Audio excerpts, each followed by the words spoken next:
Nakakabingi ang tunog ng nahuhulog na mga plato. Kasunod nito ang sigaw ng kanyang manager, ngunit parang nanggagaling na ito sa napakalayong lugar. Hindi na yon ang mahalaga. Wala nang mas mahalaga pa sa tinig na narinig niya mula sa kabilang linya ng cellphone, isang tinig na puno ng pag-aalala. Amara, ang lola mo. Nawawala na naman siya.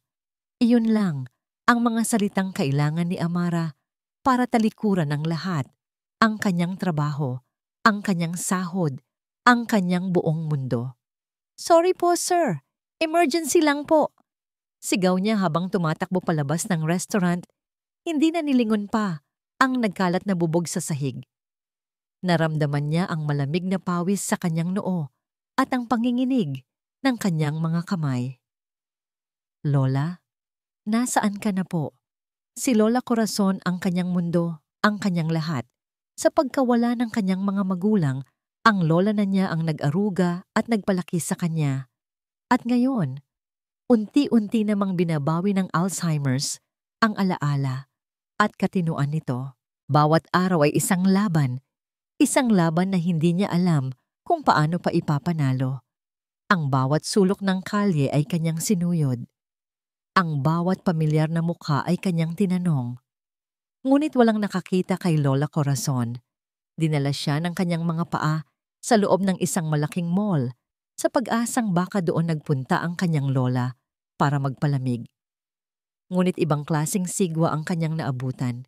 Sa gitna ng maraming tao, isang batang lalaki ang nagwawala. Humahagulgol ito ng malakas, isang tunog na puno ng takot at pagkalito. Nakahandusay ito sa sahig, pinagsisipa ang sinumang lumapit. Sa tabi nito, isang lalaking nakatayo, matangkad, nakasuot ng mamahaling suit, ngunit ang muka ay puno ng pagkabalisa at kawalan ng pag-asa. Kitang-kita sa kanyang mga mata ang pagod at pagkabigo. Angelo, anak, please, stop this. Pakiusap ng lalaki. Ngunit parang hangin lang ito sa pandinig ng bata. Naaawa ang mga tao sa paligid, ngunit walang sino man ang nangahas na lumapit na patigil si Amara. Sa isang saglit, nakalimutan niya ang sarili niyang problema. Ang nakikita lang niya ay isang batang nasasaktan at isang amang hindi alam ang gagawin. Dahan-dahan siyang lumapit, hindi sa bata, kundi sa ama. Sir, mahina niyang sabi. Napalingon ang lalaki, nagulat. Nakita ni Amara ang lalim ng kanyang mga matang puno ng pasakit. Anong kailangan mo? Pera? Security! Paalisin niyo siya dito. Umiling si Amara. Hindi po, sir. Hayaan niyo po akong subukan. Bago pa man makasagot ang lalaki, lumuhod si Amara sa harap ng bata. May sapat na distansya para hindi ito magulat. Hindi siya nagsalita. Sa halip, nagsimula siyang humimig ng isang lumang kanta. Isang oyayi na madalas kantahin sa kanya ni Lola Corazon nung bata pa siya. Sa ugoy ng duyan. Mahina lang sa simula, halos isang bulong, napatigil sa pagsipa ang bata. Dahan-dahan itong itinaas ang kanyang ulong puno ng luha. Ipinagpatuloy ni Amara ang pagkanta. Mas malinaw na ngayon, ang kanyang tinig ay malambing at puno ng pag-aalaga. Nakita niya ang pagkalito sa mga mata ng bata na dahan-dahang napalitan ng kuryosidad. Napatigil ang mundo sa paligid. Ang mga bulungan ay nawala. Ang tanging maririnig na lang ay ang mahinang himig ni Amara. Unti-unti, tumigil sa pag-iyak si Angelo. Ang kanyang mga hikbi ay naging sinok na lang. Dahan-dahan, gumapang ito palapit kay Amara at isinubsob ang muka sa kanyang balikat.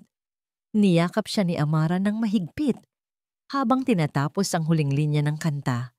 Nakatayo lang ang ama, si Marco de Villa, na parang nakakita ng isang himala. Sa loob ng maraming buwan, ito ang unang pagkakataon na nakita niyang kumalma si Angelo sa piling ng isang estranghero. Ang mga therapist, ang mga doktor, lahat sila ay nabigo. Ngunit ang babaeng ito, sa loob lamang ng ilang minuto, ay nagawa ang imposible. Dahan-dahang lumapit si Marco. Bawat hakbang ay maingat, na para bang takot siyang baka masira ang mahikang nagaganap sa kanyang harapan, na wala ang pagiging CEO, ang pagiging bilyonaryo. Sa sandaling iyon, isa lang siyang ama na puno ng pasasalamat at pagkamangha. Sa sino ka? Tanong niya. Ang kanyang boses ay halos pabulong. Paano mo ginawa yon? Itinaas ni Amara ang kanyang tingin mula sa bata. Nakita niya ang lalaki, hindi na ang mukha nitong puno ng pagkabigo, kundi isa ng puno ng pag-asa. At sa isang iglap, bumalik sa kanya ang lahat. Ang tawag, ang pag-aalala, ang dahilan kung bakit siya napunta rito. Si Lola. Ang init ng katawan ng bata sa kanyang mga braso ay biglang naging paalala ng kanyang sariling responsibilidad. Ang himalang nagawa niya para sa iba ay biglang nagmistulang isang pagkakasala sa sarili niyang pamilya. Naku, pasensya na po, sabi niya, at ang lambing sa kanyang boses ay napalitan ng biglaang pagmamadali. Dahan-dahan niyang inilipat si Angelo mula sa kanyang kandungan pabalik sa mga braso ng ama nito. Umiyak ng bahagya ang bata sa pagkawala ng kanyang yakap. Kailangan ko na po talagang umalis. Emergency po kasi, sabi ni Amara. Mabilis na tumayo at pinagpaga ng kanyang damit. Sandali! Pigil ni Marco. Bahagyang hinawakan ang braso ni Amara. Hindi mo pa sinasabi ang pangalan mo. Babayaran kita. Kahit magkano. Dinukot niya ang kanyang wallet. Umiling ng mabilis si Amara. Nasaktan sa ideya na bibigyan ng presyo ang ginawa niya. Hindi po kailangan, sir. Kailangan ko na po talagang umalis. Nakita ni Marco ang desperasyon sa mga mata ng dalaga. Isang desperasyong hindi para sa pera. Binitawan niya ang wallet at sa halip ay mabilis na kinuha ang kanyang business card. Heto, sabi niya. Halos iabot ito nang pilit sa kamay ni Amara. Tawagan mo ako. Pakiusap. Kailangan ka ng anak ko. Kailangan kita. Halos hindi tiningnan ni Amara ang piraso ng papel. Isinuksok niya lang ito sa bulsa ng kanyang palda. Ang isip niya ay lumilipad na sa mga posibleng lugar kung nasaan ang kanyang lola. Pasensya na po ulit. Iyon na lang ang kanyang nasabi bago siya mabilis na tumakbo na wala sa gitna ng maraming tao at iniwan si Marco na nakatulala. Yakap ang kanyang anak na ngayon ay tahimik na. Hawak ang isang piraso ng pag-asa sa anyo ng isang business card. Makalipas ang isang oras ng paghahanap, sa tulong ng isang security guard, natagpuan din ni Amara si Lola Corazon. Nakaupo ito sa isang bench malapit sa food court, kumakain ng ice cream na bigay ng isang nagmalasakit na pamilya. Ang isip ay nasa ibang lugar at panahon. Niyakap ni Amara ang kanyang lola ng mahigpit, isang yakap na puno ng pinaghalong ginhawa at pagod. Gabi na nang makarating sila sa kanilang maliit na bahay. Ang bigat ng buong araw ay tila pasan-pasan ni Amara sa kanyang mga balikat. Pagkatapos niyang mapakain at mapatulog si Lola Corazon, lumabas siya saglit upang umupo sa kanilang munting hagdanan, naghahabol ng hininga at kapayapaan. Ngunit hindi kapayapaan ang naghihintay sa kanya sa dilim. Mula sa kabilang bahagi ng eskinita, dalawang lalaki ang lumabas mula sa anino. Ang isa ay payat at may sigarilyo sa bibig. Ang isa naman ay malaki ang katawan at nakahalukip-kip. Kilala sila ni Amara. Sila ang aninong laging sumusunod sa kanya, ang paalala ng kasalanang hindi niya ginawa.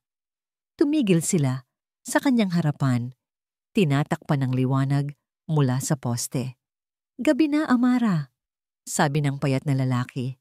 Ang boses ay malamig at walang emosyon. Naramdaman ni Amara ang panlalamig ng kanyang buong katawan. Bakit po kayo nandito? Ang malaking lalaki ang sumagot. Ang kanyang boses ay mababa at puno ng pagbabanta. Lumapit ito ng isang hakbang. May hapon ka pa para magbayad, Amara. Kung hindi nito tinapos ang sasabihin. Sa halip, ibinaling nito ang tingin sa bintana ng kwarto kung saan natutulog si Lola Corazon. Isang tingin lang yon, ngunit sapat na para maintindihan ni Amara ang lahat. Ang banta ay hindi lang para sa kanya. Masahol pa roon. Ang katahimikan sa loob ng opisina ni Marco de Villa ay kasing lawak ng tanawin ng buong Metro Manila mula sa kanyang bintana. Ngunit sa unang pagkakataon, sa loob ng maraming taon, hindi niya nakikita ang mga gusaling sumisimbolo sa kanyang tagumpay. Ang nakikita niya ay ang mukha ng isang babae, ang mga matang puno ng pag-aalaga, at ang himig na nagpatigil sa sigwa sa loob ng kanyang anak. Anghel, bulong niya sa sarili. Sa ibabaw ng kanyang mesa ay nakapatong ang isang kontratang nagkakahalaga ng daan-daang milyon. Hindi niya ito pinapansin. Sa tabi nito ay ang mga tawag mula sa mga international partners. Binaliwala niya ang mga ito. Ang tanging mahalaga sa kanya ay ang business card na hawak niya kagabi. Isang piraso ng papel na ibinigay niya sa isang babaeng hindi niya kilala ang pangalan. Isang babaeng bigla na lang nawala. Isang himala. Iyon ang tanging salitang maihahalin tulad niya sa nangyari. Ilang buwan ng impyerno ang buhay nila ni Angelo. Ang bawat araw ay puno ng sigaw, pagwawala, at mga pader na tila lalong tumataas sa pagitan nilang mag-ama. Ang pera niya ay nakabili ng pinakamagagaling na espesyalista, ngunit walang sino man sa kanila ang nagawa ng babaeng iyon. Sa loob ng ilang minuto, kinuha niya ang intercom. Carla, cancel all my meetings for today. Pero sir, ang mga investors po mula sa I don't care. Cancel everything. Marinyang utos, bago pa man may magawa ang kanyang sekretarya. Tinawagan niya ang pinuno ng kanyang security team. David, may ipapahanap ako sa'yo. Isang babae. Nakita ko siya sa mall kahapon, bandang 3:00 ng hapon. Tingnan niyo lahat ng CCTV footage. Gusto kong malaman ang pangalan niya, ang tirahan niya, lahat. Ngayon na. Hindi na niya hinintay ang sagot. Ibababa na sana niya ang telepono nang bumukas ang pinto ng kanyang opisina. Pumasok si Katrina de Villa, ang kanyang nakatatandang kapatid. Maganda, matikas, at laging may dalang hangin ng awtoridad. Siya ang tumayong ina sa kanila mula nang iwan sila ng kanilang ina. Siya rin ang bakal na pader na nagpoprotekta sa pangalan ng kanilang pamilya. Marco, ano itong naririnig ko na kinansela mo lahat ng meeting mo? Tanong nito. Ang boses ay kalmado ngunit may diin. Alam mo kung gaano kahalaga ang araw na ito. Sumandal si Marco sa kanyang upuan. Isang ngiti ang sumilay sa kanyang mga labi. Isang tunay na ngiti na matagal nang hindi nakikita ni Katrina. May nakita ako, ate. Isang himala. Ikinuwento niya ang lahat. Ang pagwawala ni Angelo. Ang pagdating ng babae. Ang kanta. Ang katahimikan. Habang nagsasalita siya, ang kanyang boses ay puno ng pag-asa. Ngunit si Katrina ay hindi natuwa. Sa halip, ang kanyang mga mata ay napuno ng pagdududa. Isang estranghero? Isang babaeng basta na lang sumulpot? Marco, hindi ka ba nag-iisip? Sabi nito, umupo sa silyang nasa harap ng kanyang mesa. Baka naman setup lang ang lahat ng iyon. Baka matagal ka na niyang pinagmamasdan. Alam ng lahat kung sino ka.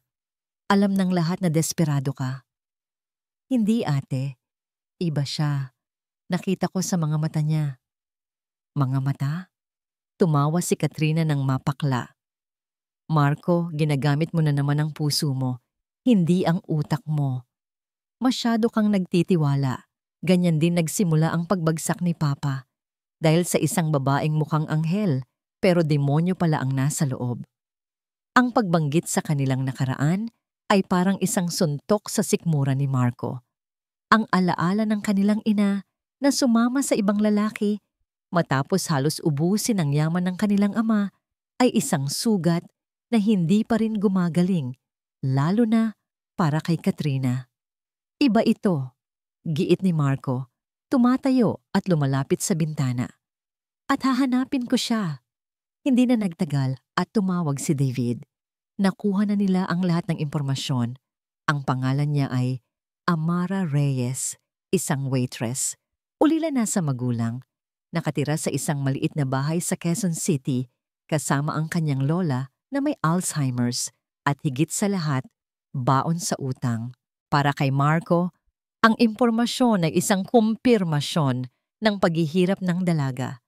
Ngunit para kay Katrina, na nakikinig sa extension line, ito ay isang pulang bandila, isang malaking babala. Hindi pinansin ni Marco ang tingin ng kanyang kapatid. Kinuha niya ang susi ng kanyang kotse at umalis ng walang paalam. Ang biyahe mula sa Makati, papuntang Quezon City, ay parang paglalakbay sa dalawang magkaibang mundo. Ang malalapad na kalsada ay naging makikitid na eskinita. Ang mga nagtataasang gusali ay napalitan ng mga dikit-dikit na bahay. Ipinark niya ang kanyang mamahaling sasakyan sa isang kanto na tila isang sasakyang pangkalawakan na napadpad sa ibang planeta. Habang naglalakad, naramdaman niya ang mga matang nakatingin sa kanya. Ang hangin ay amoy piniritong isda at bagong labang damit. Naririnig niya ang tawanan ng mga batang naglalaro sa kalye. Ibang-iba sa malamig at tahimik na mansyon kung saan lumalaki si Angelo. Nakita niya si Amara sa labas ng isang maliit na bahay na gawa sa kahoy at yero. Nagwawalis ito ng mga tuyong dahon. Ang mukha ay pagod at puno ng pag-aalala. Iba sa anghel na nakita niya kahapon. Ito ang totoong tao. Amara, tawag niya. Nagulat si Amara nang makita siya. Nabitawan nito ang walis. Sir, paano niyo po nalaman? Hindi na yon mahalaga. Sabi ni Marco, lumapit. Nandito ako para mag-alok sa iyo ng trabaho. Hindi na siya nagpaligoy-ligoy pa. Sinabi niya ang lahat. Isang trabaho bilang personal caregiver ni Angelo. Isang sahod na 10 beses na mas malaki sa kinikita niya sa restaurant. Libreng tirahan. Sagot niya ang lahat ng gastusin sa pagpapagamot ng kanyang lola. Natulala si Amara. Ang mga mata niya ay nagpapakita ng gulat, pag-asa, ngunit mayroon ding takot. Sir, hindi ko po alam kung isipin mo ang lola mo, Amara. Isipin mo ang kinabukasan ninyo. Sabi ni Marco, ginagamit ang impormasyong nakuha niya. Nag-aalangan pa rin si Amara. Nakayuko ito, tila nag-iisip ng malalim. Gusto niyang tanggihan. Ang mundo ng lalaking ito ay masyadong magulo, masyadong mapanganib. Ngunit ang mga salita nito ay tumatagos sa kanyang puso, ang lola niya. Habang sila'y nag-uusap, 2 lalaki ang dumaan sa kanilang likuran. Ang mga lalaking dumalaw sa kanya kagabi. Sumipol ang isa sa mga ito. Uy, Amara, mukhang may bago kang kliyente baka naman makapag-abono ka na. Nakita ni Marco ang biglaang pagbabago sa anyo ni Amara. Ang kanyang mukha ay namutla. Ang kanyang mga kamay ay nagsimulang manginig. Ang pag-aalangan sa kanyang mga mata ay nawala. Napalitan ng purong takot at desperasyon. Naintindihan ni Marco na ang mga lalaking iyon ang dahilan. Ang problema niya ay hindi lang simpleng kahirapan. May panganib. Mayroong humahabol sa kanya. Hindi na siya nagtanong pa tungkol sa mga lalaki. Hindi niya gustong ipahiya si Amara. Sa halip, ginawa niyang mas malumanay ang kanyang boses, puno ng sinseridad. Amara, hindi ko alam kung ano ang pinagdadaanan mo, sabi niya. Pero hayaan mong tulungan kita. Hayaan mong bigyan kita ng paraan para makaalis dyan, para sa'yo at para sa lola mo. Itinuro niya ang bahay nito. Bigyan mo ng mas magandang buhay ang lola mo. Isang lugar na tahimik at ligtas. Isang lugar kung saan hindi ka na muling guguluhin ng mga taong katulad nila. Ang bawat salita ni Marco ay parang susi na unti-unting nagbubukas sa mga kandado ng pag-aalinlangan ni Amara. Ang alok na ito ay hindi lang pera. Ito ay kaligtasan. Ito ay kapayapaan. Ito ay isang pag-asa na matagal na niyang hindi nararamdaman. Ang imahe ng kanyang lola na natutulog ng mahimbing sa isang malinis at komportableng kwarto malayo sa ingay at panganib ng eskinita, ang nagtulak sa kanya na magdesisyon. Tumingin siya ng diretso sa mga mata ni Marco at sa unang pagkakataon, nakita ni Marco ang determinasyon sa mukha ng dalaga. Isang determinasyong ipinanganak mula sa kawalan ng pag-asa. "Tinatanggap ko, sir," sabi ni Amara. Ang kanyang boses ay nanginginig pa rin, ngunit buo. Nakaramdam ng matinding ginhawa si Marco. Isang ngiti ang muling sumilay sa kanyang mga labi. "Magaling. Pwede ka bang magsimula bukas? Pero may isang kondisyon," dagdag ni Amara. Nag-aalangan ngunit matatag. Napakunot ang noo ni Marco. Nagulat. "Ano yon?" Huminga ng malalim si Amara, tila kumukuha ng lakas ng loob. "Gusto ko pong isama ang lola ko." Ang biyahe papunta sa bahay ng mga De Villa ay parang pagpasok sa isang pelikula. Iniwan nila ang pamilyar na ingay ng mga tricycle at nagtatawa ng kapitbahay at pumasok sa isang mundo ng matataas na pader, tahimik na kalsada at mga bahay na mas malaki pa sa buong eskinita nila. Nang bumukas ang dambuhalang gate na bakal, napahawak ng mahigpit si Amara sa kamay ni Lola Corazon, na kasalukuyang nakadungaw sa bintana ng kotse na may ngiti sa mga labi. "Ang ganda naman ng hotel na ito, Apo," sabi ng matanda. Ang isip ay nasa ibang alaala. "Dito ba tayo magbabakasyon?" Ngumiti na lang si Amara ng pilit. "Sana nga po, Lola. Sana bakasyon lang ito." Pagbaba nila ng sasakyan, tila kinain sila ng buo ng bahay. Ang pinto ay doble ang taas sa kanya at nang ito'y bumukas, isang hagdanang gawa sa marmol ang bumungad sa kanila, kumikinang sa ilalim ng isang dambuhalang chandelier. Napakalamig ng hangin sa loob at ang tanging maririnig ay ang mahinang ugong ng aircon at ang alingawngaw ng kanilang mga hakbang. "Welcome to our home," sabi ni Marco. Natila nabasa ang pagkamangha sa mukha ni Amara. Dinala sila sa isang kwarto sa ibabang palapag. Malaki ito, may sariling banyo at malambot na kama. Mas malaki pa sa buong sala nila. Ito raw ang magiging silid nilang maglola. Ngunit bago pa man makapag-ayos si Amara, sinamahan na siya ni Marco papunta sa silid ni Angelo. Ang kwarto ng bata ay perpekto. Masyadong perpekto. Ang mga laruan ay nakasalansa ng maayos sa estante. Ang mga libro ay nakaayos-ayon sa kulay. Malinis ito, ngunit kulang sa init. Kulang sa buhay. Sa isang sulok, nakaupo si Angelo sa sahig. Nakatalikod sa kanila at abala sa paglalaro ng mga building blocks. Hindi man lang ito lumingon. "Angelo," tawag ni Marco, ngunit walang sagot. Nauunawaan ni Amara ang eksena. Dahan-dahan siyang lumuhod sa sahig. Ilang metro ang layo mula sa bata. Hindi siya nagsalita. Sa halip, sinimulan niyang himigin muli ang pamilyar na oyayi. Napatigil sa paglalaro si Angelo. Dahan-dahan itong lumingon, ang mga mata ay puno ng pagkilala. Hindi itong ngumiti, ngunit ang tensyon sa kanyang maliliit na balikat ay tila nawala.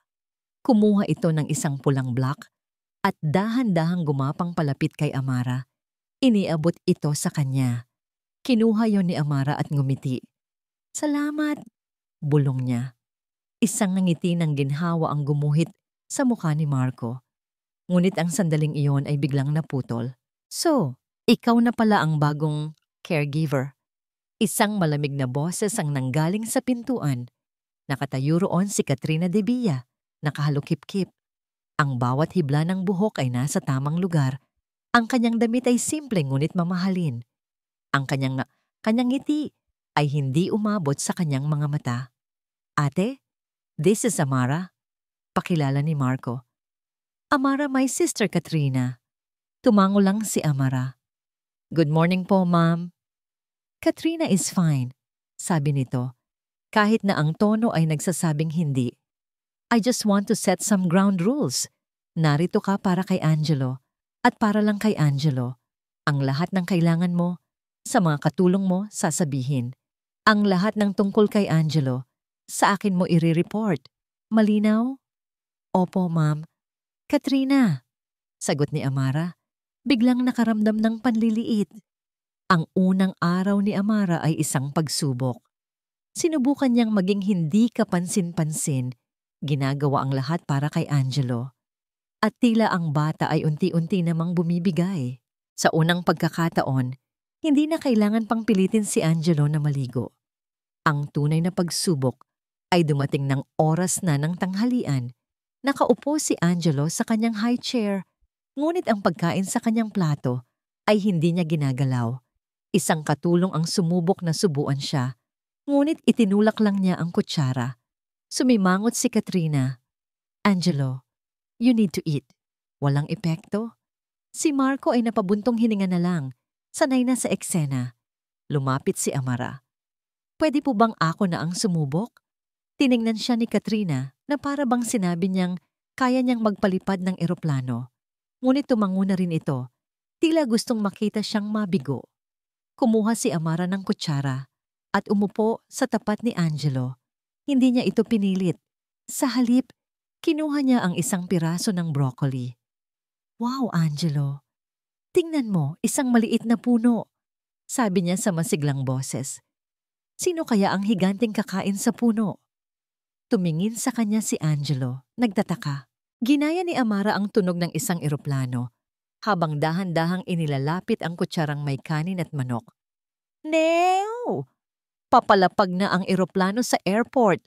Buksan ang bibig! Sa pagkamangha ng lahat ng nasa silid, bahagyang ibinuka ni Angelo ang kanyang bibig at tinanggap ang pagkain. Napanganga ang katulong. Si Marco naman ay napangiti ng malawak. Isang nangiting matagal nang hindi nakikita sa bahay na yon. Si Katrina lang ang hindi nagbago ang ekspresyon, ngunit mas tumalim ang tingin nito kay Amara. Habang abala si Amara sa pag-aalaga kay Angelo, sa kabilang kwarto, sa loob ng kanyang opisina, si Marco ay nakatingin sa isang monitor. Ito ang live feed mula sa mga security camera. Kitang-kita niya ang pasensya ni Amara, ang kanyang nganang ngiti at ang unti-unting pagbabago kay Angelo. Isang ngiti ang gumuhit sa kanyang mga labi, isang ngiting puno ng pag-asa. Nang matapos ang araw, pagod na pagod si Amara, ngunit may kaunting saya sa kanyang puso. Kahit paano, nalagpasan niya ang unang araw. Papunta na sana siya sa silid nila ni Lola Corazon nang harangin siya ng isang katulong. Pinapatawag po kayo ni Ma'am Katrina sa kanyang opisina. Ang kaba ay biglang bumalik. Ang opisina ni Katrina ay kasing lamig at kasing linis ng may-ari nito. Lahat ay nakaayos. Walang kahit isang papel na wala sa lugar. Nakaupo si Katrina sa likod ng kanyang malaking mesa. Ang mga kamay ay magkapatong. Maupo ka, Amara, sabi nito. Hindi man lang nag-abalang tumingin sa kanya. Umupo si Amara sa dulo ng silya, halos hindi humihinga. May isang brown folder na kinuha si Katrina mula sa drawer. Dahan-dahan niya itong ipinatong sa mesa. Ang tunog ng paglapag nito ay umalingaw-ngaw sa nakakabinging katahimikan. Itinulak niya ito papunta kay Amara. Ito ang resulta ng background check ko sa iyo, Amara Reyes, sabi ni Katrina. Sa wakas ay tiningnan na siya ng diretso. Ang mga mata ay matalim na parang kutsilyo. Alam ko ang lahat. Ihuminga ito ng malalim, tila para mas bigyan ng diin ang kanyang susunod na sasabihin. Pati na ang tungkol sa mga utang mo. Hindi na opisina ang madalas na tinatambayan ni Marco de Villa. Ang kanyang malawak na mesa, na dati sentro ng kanyang mundo, ay napalitan ng isang maliit na study table sa kanyang mansyon. Dito, sinusubukan niyang magtrabaho, ngunit ang kanyang mga mata at tainga ay laging nakatuon sa labas ng silid. Hindi na ito ang dating bahay na tila walang buhay. Sa loob ng ilang linggo mula nang dumating si Amara, ang malamig na katahimikan ay napalitan ng mga bagong tunog. Ang mahinang himig ng isang oyayi, ang pabulong na kwento, at ang pinakapaborito niya sa lahat, isang malutong na halakhak. Napatigil si Marco sa pagbabasa ng isang email. Itinaas niya ang kanyang ulo. Iyon na naman. Ang tawa ni Angelo. Isang tunog na dati kasing dalang ng ulan sa disyerto. Dahan-dahan siyang tumayo at marahang binuksan ang pinto ng kanyang study. Sinundan niya ang pinanggagalingan ng tunog na para bang isang musika na matagal na niyang inaasam na marinig. Sa playroom, naabutan niya ang isang eksena na nagpainit sa kanyang puso. Nakaluhod si Amara sa sahig habang si Angelo naman ay nakaupo sa kanyang harapan. Naglalaro sila ng bulaga. "Nasaan si Angelo?" tanong ni Amara. Tinatakpan ang kanyang muka gamit ang mga kamay. Tahimik lang ang bata, naghihintay. "Bulaga," sigaw ni Amara. Biglang inilantad ang kanyang nakangiting mukha. At doon, muling humalakhak si Angelo. Isang tawa na dalisay, masaya, at walang bahid ng problema. Mabilis itong gumapang palapit kay Amara at niyakap ito. Nakatayo lang si Marco sa may pintuan, isang lihim na manonood. Nakita niya kung paano hinaplos ni Amara ang buhok ng kanyang anak. Nakita niya ang tunay na pag-aalaga sa mga mata nito. Hindi ito trabaho lang para sa kanya. Totoo ito. Sa mga nagdaang araw, sinadya na niyang umuwi ng maaga. Gumagawa siya ng mga dahilan para hindi pumasok sa opisina. Gusto niyang masaksihan ang bawat maliliit na himala. Narinig niya si Angelo na unang beses sinabi ang salitang bola. Nakita niya itong iginuhit ang unang bilog sa halip na mga guhit-guhit lang. At sa bawat pagkakataon, nandoon si Amara, pumapalakpak, nagbibigay puri. Isang gabi, naabutan niyang nag-aayos ng mga laruan si Amara sa sala. Si Angelo ay mahimbing nang natutulog. Ang lahat ng katulong ay nasa kani-kanilang mga silid na. "Gising ka pa pala," sabi ni Marco. Nagulat si Amara. "Sir, opo, tinatapos ko lang po ito." "Huwag mo nang tawaging sir, Marco na lang," sabi niya, umupo sa sofa. "At hayaan mo na yan, bukas na yan." Umupo si Amara sa kabilang dulo ng sofa, may pag-aalinlangan. "Nakakaya naman po, Sir Marco. Kumusta ka na dito? Kumusta si Lola Corazon?" tanong niya, gustong pahabain ang kanilang pag-uusap. "Okay naman po kami. Masaya po si Lola. Akala niya, araw-araw kaming naka-check-in sa isang magandang hotel," sagot ni Amara. Isang maliit na ngiti ang sumilay sa kanyang labi. Nagkwentuhan sila tungkol sa mga paboritong pagkain ni Angelo, tungkol sa mga nakakatawang ginagawa ni Lola Corazon. At sa unang pagkakataon, nakita ni Marco ang babae sa likod ng caregiver. Isang babaeng malakas, puno ng sakripisyo, ngunit pagod na. Ang paghanga niya ay unti-unting lumalalim. Hindi na lang ito dahil sa epekto ni Amara kay Angelo. Ito ay dahil na rin kay Amara mismo. Siyempre, hindi lahat ay sang-ayon dito. "Nakikita ko ang ginagawa mo, Marco," sabi ni Katrina isang araw nang maabutan silang nag-uusap sa hardin. "You're spending more time at home. Umiiwas ka sa responsibilidad mo sa kumpanya." "I'm being a father, ate," sagot ni Marco. "O baka naman nabubulag ka na sa babaeng yan," ganti ni Katrina. Ang boses ay puno ng pagdududa. "Huwag mong sabihing nakalimutan mo na ang mga utang niya, na kaya lang siya nandito ay dahil sa pera." "Tumigil ka na, Katrina," mariing sabi ni Marco. Sa unang pagkakataon ay tinataasan niya ng boses ang kapatid para ipagtanggol si Amara. "Nakikita ko ang ginagawa niya para kay Angelo. Isang bagay na hindi kayang bilhin ng pera natin." Ang tensyon ay lalong tumaas isang hapon. Naglalaro sina Amara at Angelo sa sahig.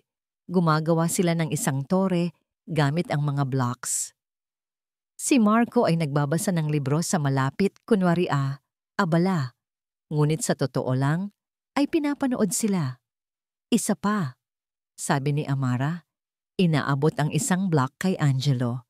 Kinuha ito ng bata at maingat na ipinatong sa tuktok ng tore. Nang hindi ito bumagsak, pumalakpak ito sa tuwa. Tumingin ito kay Amara. Ang mga mata ay nagniningning. "Mama," sabi nito. Ang isang salita ay nagpatigil sa lahat. Nabitawan ni Marco ang kanyang libro. Si Amara ay natigilan. Ang kanyang mukha ay namula. "Angelo." Amara ang pangalan ko. Ngunit ngumiti lang ang bata at muling itinuro siya. "Mama." Puno ng pagkalito at kung anong hindi maipaliwanag, nasaya ang naramdaman ni Marco. Gusto niyang itama ang bata, pero may isang bahagi sa kanya na nagagalak sa narinig. Naging ilag si Amara sa kanya pagkatapos noon. Ang kanilang mga pag-uusap ay naging mas maikli. Tila isang pader ang biglang itinayo sa pagitan nila. Isang gabi, nagising si Marco dahil sa uhaw. Pagbaba niya sa kusina, naabutan niya si Amara na umiinom din ng tubig. Silang dalawa lang ang gising sa buong kabahayan. "Hindi ka makatulog?" tanong ni Marco. Umiling lang si Amara, hindi makatingin ng diretso. "Tungkol ba to sa sinabi ni Angelo?" Tumango si Amara. "Pasensya na po, hindi ko po sinasadya." "Wala kang kasalanan, Amara. Bata lang yon," sabi ni Marco, lumapit ng kaunti. "Sa totoo lang, nagpapasalamat ako." "Para saan po?" mahinang tanong ni Amara. "Dahil sa'yo, naririnig ko na ulit siyang magsalita. Dahil sa'yo, naririnig ko na ulit siyang tumawa." Habang nagsasalita si Marco, kumuha siya ng baso mula sa lalagyan. Sa hindi inaasahang pagkakataon, sabay silang kumuha ng iisang baso. Ang kanilang mga kamay ay nagdikit. Isang kuryente ang tila dumaloy sa kanilang dalawa. Napatigil sila. Ang mundo sa paligid nila ay biglang nawala.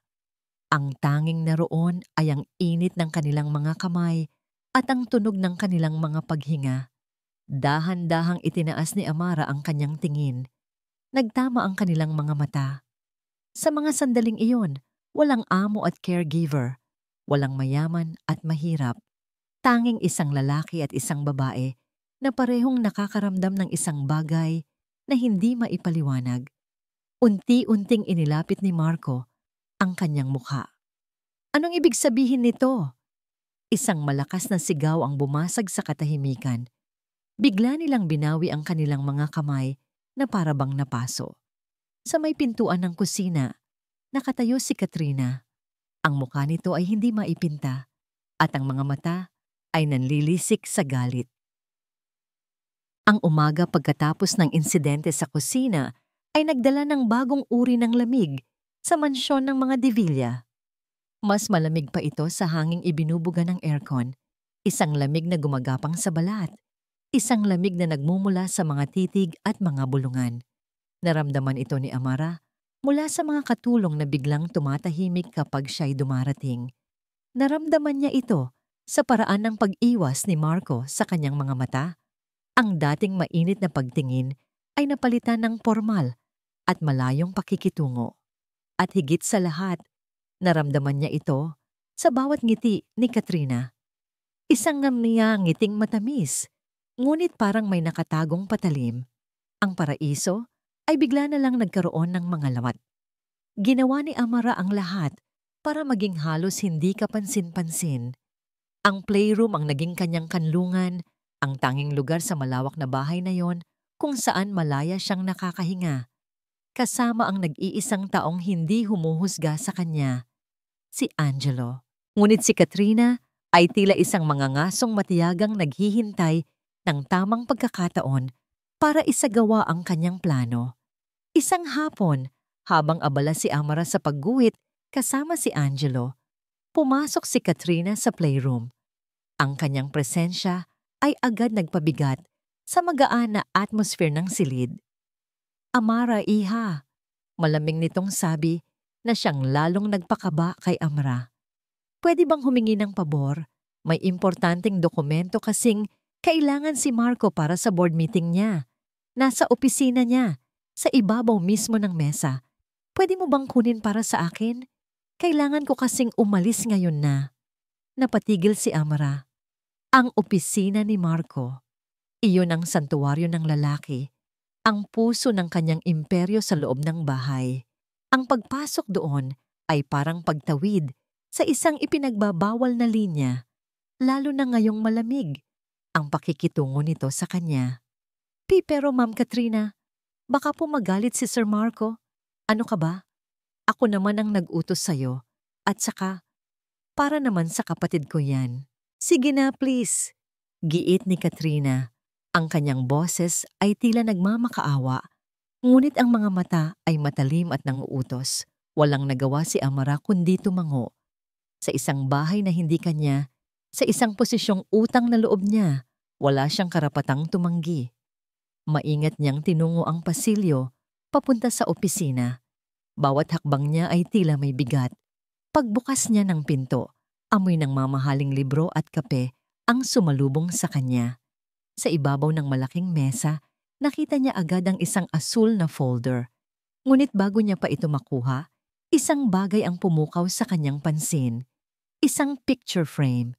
Litrato ito ni Marco at ng isang mas batang Angelo. Nakangiti sila, mga ngiting totoo at masaya.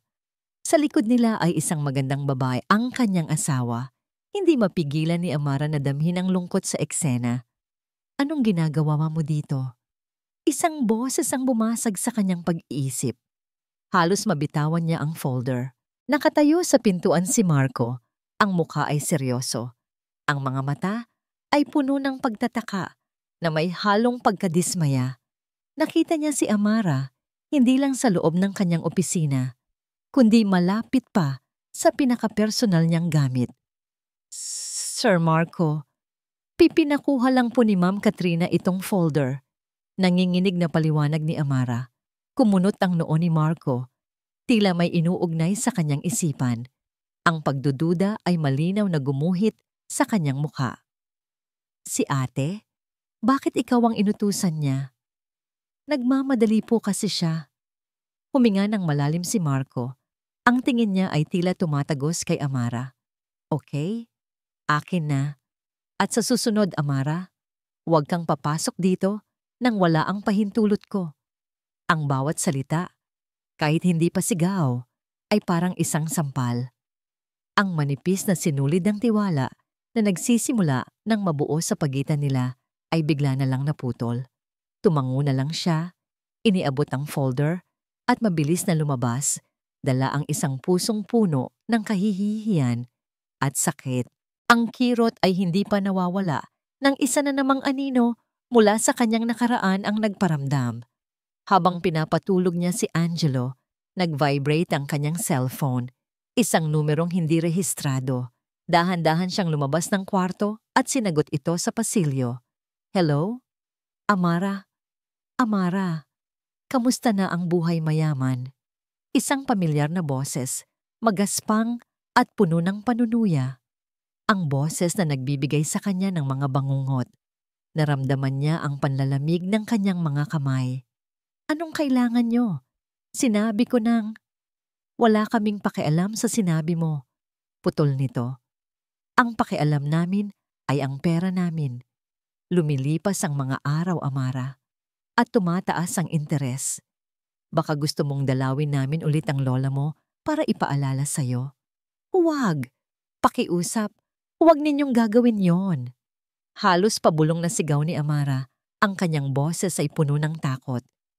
Bigyan mo kami ng kahit konti, isang patikim lang, para malaman naming seryoso ka.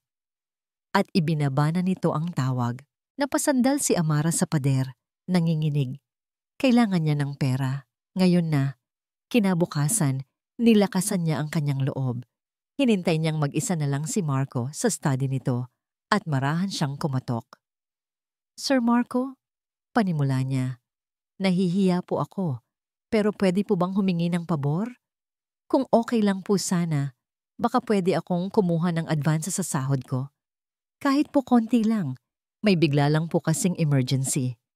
Tumingin si Marco mula sa kanyang laptop. Ang kanyang muka ay blanko, mahirap basahin. Ang paghingi niya ng pera, lalo na pagkatapos siyang mahuli sa opisina, ay tila isang kumpirmasyon sa lahat ng ibinabato sa kanya ni Katrina. Sige, maikling sagot ni Marco. Kumuha ng pera sa kanyang wallet at iniabot ito sa kanya nang hindi tumitingin. Heto. Walang init, walang tanong. Isang simpleng transaksyon. Kinuha ni Amara ang pera, ang puso niya ay parang pinipiga. Kinagabihan, habang naglalakad siya sa hardin para magpahangin, tinawagan niya ulit ang mga nagpapautang. Ang buong katawan niya ay tensyonado. Nakuha ko na ang pera, sabi niya sa telepono. Ang boses ay nanginginig. Pero kulang pa to. Pakiusap. Bigyan niyo pa ako ng oras. Konting panahon pa, magbabayad ako ng buo. Hindi niya alam. Sa balkonahe, sa ikalawang palapag na nakatanaw sa hardin, nakatayo si Marco. Lumabas ito para sana huminga ng sariwang hangin at pag-isipan ng lahat. Ngunit ang narinig niya ay sapat na. Narinig niya ang desperasyon sa boses ni Amara. Narinig niya ang mga salitang pera at oras. Hindi niya narinig ang banta. Hindi niya narinig ang takot. Ang narinig lang niya ay ang kumpirmasyon sa lahat ng sinasabi ni Katrina. Isang babaeng desperado para sa pera. Nakatayo si Marco sa malamig na dilim ng balkonahe, ngunit ang mga salitang narinig niya mula sa hardin ay mas madilim at mas nanunuot sa lamig. Ang bawat kataga ni Amara ay paulit-ulit na tumatakbo sa kanyang isipan, isang nakakabinging alingaw-ngaw ng desperasyon. Kulang pa to. Bigyan niyo pa ako ng oras. Ang mga babala ni Katrina ay bumabalik sa kanya. Parang isang laso na dahan-dahang gumagapang sa kanyang sistema. Isang babaeng desperado para sa pera. Madali sanang paniwalaan yon. Ang paghingi ng advance, ang pagkahuli sa kanyang opisina, at ngayon, ang lihim na tawag na ito. Lahat ng ebidensya ay tila tumuturo sa iisang masakit na konklusyon. Ngunit may isang bagay na hindi tumutugma. Isang bagay na mas malakas kaysa sa lahat ng ebidensya. Ang dalisay na halakhak ni Angelo. Ang paraan ng pagkalma nito sa mga bisig ni Amara. Ang salitang mama na binigkas nito ng may buong pagtitiwala. Hindi yun kayang pekein. Hindi yun kayang bilhin ng kahit anong halaga. Bumaba siya ng hagdan, hindi dala ng galit, kundi dala ng isang mabigat na pag-aalala na dumadagan sa kanyang dibdib. Hindi na niya kayang manood lang mula sa malayo. Kailangan niyang malaman ang katotohanan, hindi mula sa mapanghusgang bibig ni Katrina, kundi mula mismo kay Amara. Naabutan niya itong nag-aayos ng mga unan sa sofa sa sala. Ang mga kamay nito ay bahagyang nanginginig pa rin, at ang mukha nito ay maputla sa ilalim ng malambing na ilaw ng lampshade. Amara, tawag niya. Sinisikap na panatilihing kalmado ang kanyang boses. Nagulat ito, at sa isang iglap, nakita niya ang pagkakasala sa mga mata nito bago ito mabilis na napalitan ng formal na maskara. Sir Marco, gising pa po pala kayo. May problema ba, Amara? Isang problemang hindi mo sinasabi sa akin? Diretsahan niyang tanong, umupo sa silyang katapat nito. Agad itong umiling. Umiiwas ng tingin. Wala po, sir. Pagod lang po siguro. Isang kasinungalingan. Alam niya. Nakita niya. Narinig niya. Nakikita kitang balisa at narinig kita kanina sa hardin. Pag-amin niya. Ang katawan ni Amara ay nanigas. Ang kanyang mga mata ay nanlaki sa gulat at takot. Nahuli siya. Amara, kung may problema ka sa pera, sabihin mo sa akin. Kaya kitang tulungan, sabi ni Marco. Ang boses ay puno ng sinseridad, hindi paghuhusga. Napayuko si Amara. Ang mga balikat ay tila binagsakan ng langit at lupa. Hindi po ganun, sir. Problema po sa pamilya. Hindi ko na po kayo dapat dinamay pa dito. Pero damay na ako. Giit ni Marco. Lumipat sa sofa. Ilang pulgada na lang ang layo sa kanya. Ang kanilang mga tuhod ay halos magkadikit. Damay na kami ni Angelo. Ano man ang problema mo, hindi mo kailangang harapin ng mag-isa. Magtiwala ka sa akin. Ang mga salitang iyon, magtiwala ka sa akin. Ang tila bumasag sa pader na matagal nang itinayo ni Amara sa paligid ng kanyang puso. Tumingin siya kay Marco at sa wakas, nakita ni Marco ang lahat. Ang pagod, ang takot, at ang bigat ng isang problemang matagal na nitong pasan-pasan. Ang mga labi ni Amara ay nagsimulang manginig na para bang may 1,000 salita na gustong kumawala. Nakita ni Marco ang pagsuko sa mga mata nito. Ito na. Sasabihin na niya, ang totoo po kasi, Plag! Isang malakas na kulog ang yumanig sa buong kabahayan. Kasunod nito, ang lahat ng ilaw ay sabay-sabay na namatay. Ang mansyon ay binalot ng ganap at bigla ang kadiliman. At mula sa ikalawang palapag, isang nakakabiinging sigaw ang pumunit sa katahimikan. Angelo! Sabay nilang sigaw. Walang pag-aalinlangan. Sabay silang tumakbo paakyat. Ginamit ni Marco ang flashlight ng kanyang cellphone. Ang maliit na sinag nito ay sumasayaw sa mga dingding habang tinatahak nila ang madilim na pasilyo. Sa loob ng kwarto, natagpuan nila si Angelo na nakaupo sa gitna ng kama, nanginginig at humahagulgol sa takot. Agad itong niyakap ni Marco. Shh, anak, nandito na si Papa. Huwag kang matakot. Ngunit lalo lang nagsisigaw ang bata, itinutulak ang sariling ama. Lumapit si Amara. Ako na, bulong niya. Dahan-dahan siyang umupo sa gilid ng kama at nagsimulang humimig. Ang pamilyar na oyayi. Ang kantang nagpapakalma sa bawat sigwa. Unti-unti, ang mga hagulgol ng bata ay naging mga hikbi. Bumitaw ito sa ama at gumapang palapit kay Amara. Yumakap ng mahigpit. Nakatayo lang si Marco sa gilid. Hawak ang cellphone na nagsisilbing kanilang ilaw. Sa maliit na sinag nito, pinanood niya ang eksena. Si Amara, na marahang hinihimas ang likod ng kanyang anak, ang mukha ay larawan ng dalisay na pag-aalaga. Sa sandaling iyon, ang lahat ng pagdududa sa kanyang puso ay naglaho. Pinalitan ito ng isang damdaming mas malakas at mas totoo, ang paghanga. Nang tuluyan ng kumalma si Angelo, dahan-dahan nila itong inihiga at kinumutan. Lumabas sila ng kwarto, nag-iwan ng kaunting siwang sa pinto. Nagtungo sila sa sala, kung saan sa tulong ng cellphone ay nakahanap sila ng mga kandila. Sinindihan nila ang mga ito at ang sala ay napuno ng malambot at mainit na liwanag. Umupo sila sa magkabilang dulo ng sofa, nakikinig sa patak ng ulan sa labas. Ang tensyon kanina ay nawala na, napalitan ng isang komportableng katahimikan. Salamat, Amara, basag ni Marco sa katahimikan. Hindi ko alam ang gagawin ko kung wala ka. Ngumiti lang si Amara. Wala po yon. Tinitigan siya ni Marco sa ilalim ng liwanag ng kandila. Ang kanyang mukha ay tila mas lumambot. Ang kanyang mga mata ay mas naging malalim. Ang babaeng ito, na puno ng sariling problema, ay ang naging sagot sa pinakamalaki niyang problema. Hindi na niya napigilan ang sarili. Dahan-dahan siyang lumapit. Inangat niya ang kanyang kamay at marahang hinaplos ang pisngi nito. Naramdaman niya ang panginginig ni Amara sa kanyang dampi, ngunit hindi ito lumayo. Ang kanilang mga mata ay nagtagpo at sa pagkakataong yon, wala nang salitang kailangan. Dahan-dahan niyang inilapit ang kanyang mukha at sa gitna ng dilim na pinaliliwanag lang ng kandila, sa saliw ng malakas na ulan sa labas, hinalikan niya si Amara. Isang halik na puno ng pasasalamat, pangungulila, at isang damdaming matagal na niyang hindi pinapansin.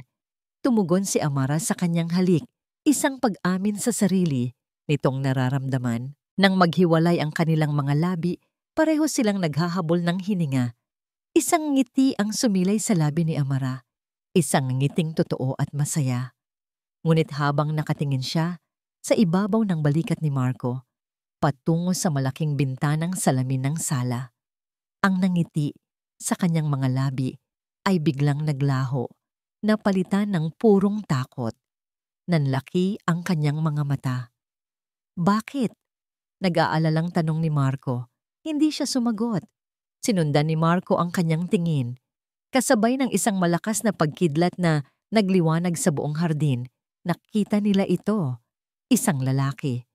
Nakatayo sa gitna ng ulan, sa labas lamang ng kanilang bintana.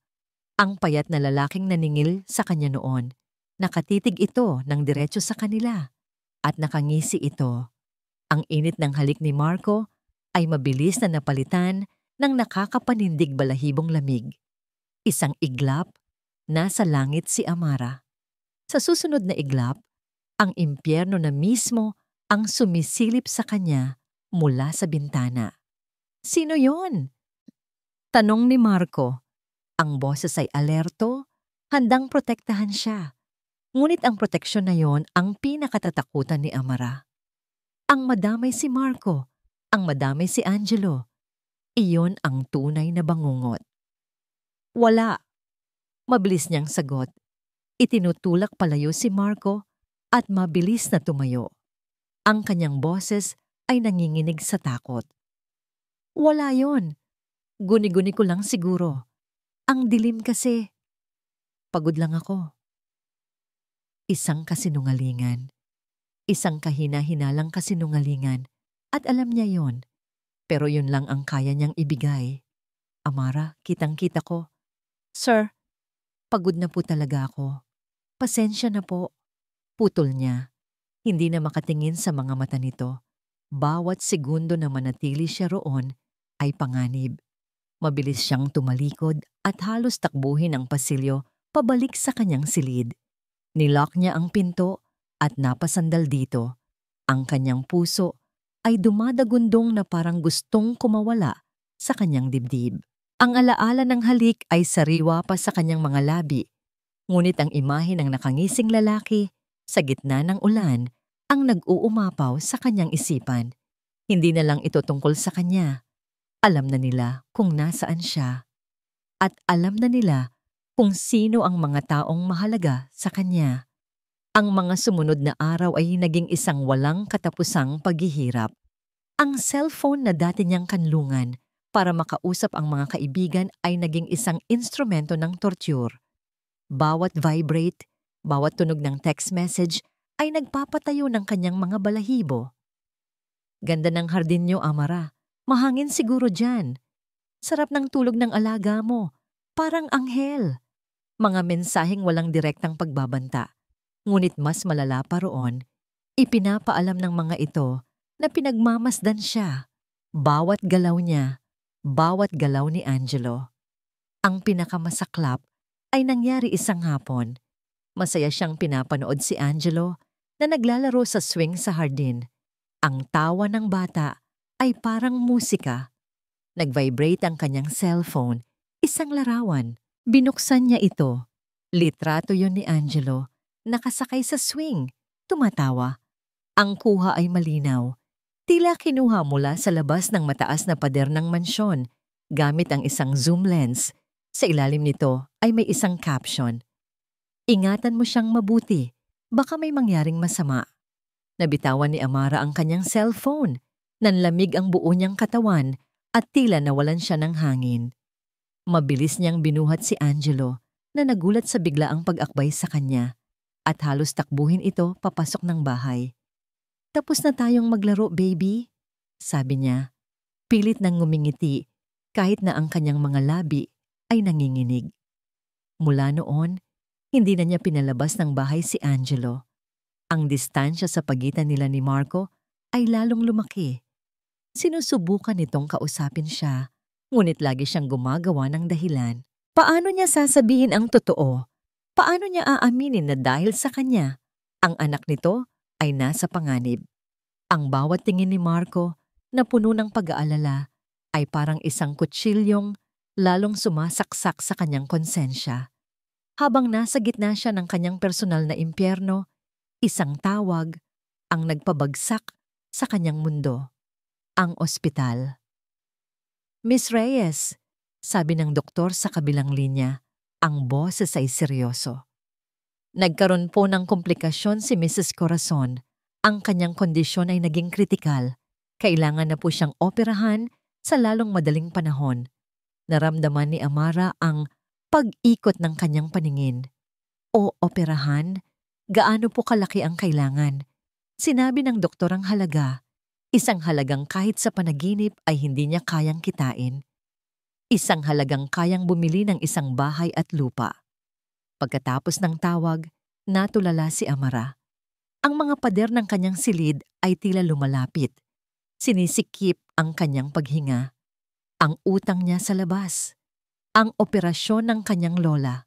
2 halimaw na sabay-sabay gustong lumamon sa kanya. Sa desperasyon, sinubukan niyang tawagan ang mga dati niyang katrabaho, ang mga kamag-anak na matagal na niyang hindi nakikita. Lahat sila ay may parehong sagot. Pasensya na, Amara. Wala rin kami. Napakalaking halaga niyan, iha. Saan naman kami kukuha niyan? Wala. Wala siyang malapitan. Kinabukasan gumawa siya ng dahilan para makalabas ng mansyon. Sinabi niyang kailangan niyang pumunta sa isang simbahan para ipagdasal ang kanyang lola. Sa kanyang paglalakad, sa isang tahimik na kalye, papalayo sa subdivision, isang itim na van ang biglang huminto sa kanyang tabi. Bumukas ang pinto, ang 2 lalaking nanakot sa kanya noon. Sakay. Utos ng isa. Nanginginig ang buong katawan ni Amara, ngunit wala siyang pagpipilian. Pagpasok niya, amoy sigarilyo at alak ang sumalubong sa kanya.